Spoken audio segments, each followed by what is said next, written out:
Magandang hapon mga ka-happy hour. Narito ang mga balita para sa MBC TV Network News Update 3 PM edition. Police Lieutenant General Nartates, formal nang naupo bilang PNP OIC Chief, Torre, balak bigyan ng government post ni PBBM. Formal nang nag-assume bilang OIC PNP Chief si Police Lieutenant General Melencio Nartates. Hindi naman dumalo sa turnover ceremony kaninang umaga si dating PNP Chief General Nicolas Torre III, na pinangunahan ni Interior and Local Government Secretary John Vic Remulla. Sa isang pulong balitaan, nilinaw ni Secretary Remulla na hindi nito inirekomenda kay Pangulong Ferdinand Marcos Jr. na i-relieve sa pwesto si General Torre. Wala din umano nilabag si Torre na batas, batay sa inihayag ni Senator Ping Lacson na dating pinuno din ng pambansang pulisya. Ibinunyag din ni Remulla na kinukonsidera ni Pangulong Marcos na bigyan ng pwesto sa gobyerno ang dating PNP Chief. Nilinaw din ng kalihim na walang bahid na politika ang pag-alis sa pwesto kay Torre. Sinabi ng kalihim, difficult and necessary ang naging desisyon ng Pangulo na alisin sa pwesto si Torre. Aminado si Secretary Remulla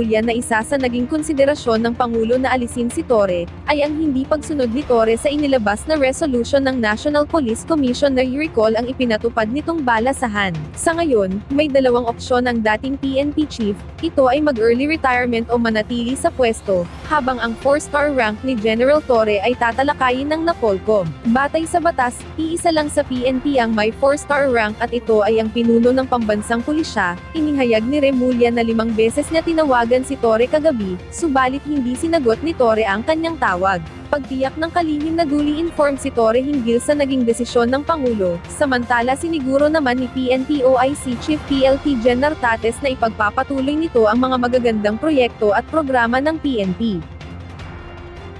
Sa iba pang balita, DICT, inaayos na ang IRR ng Konektadong Pinoy Act. Plano ng Department of Information and Communications Technology na maglabas ng implementing rules and regulations sa loob ng 30 araw ng Konektadong Pinoy Act. Layo ng nasabing batas ay para makahikayat ng mga bagong internet service providers sa bansa. Sinabi ni DICT Secretary Henry Aguda, na magpapatawag ito ng Industry Summit na magtatagal ng 2 araw para makumpleto ang IRR na Konektadong Pinoy Act Law. Mayroon na silang inihandang draft ng IRR bago maglap sa batas ang nasabing panukala, ito ay kanilang ipipresente sa mga telecommunications companies tuwing summit.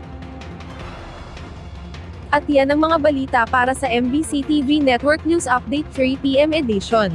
Abangan ang mga susunod na balitaan mamaya para sa 4 PM edition.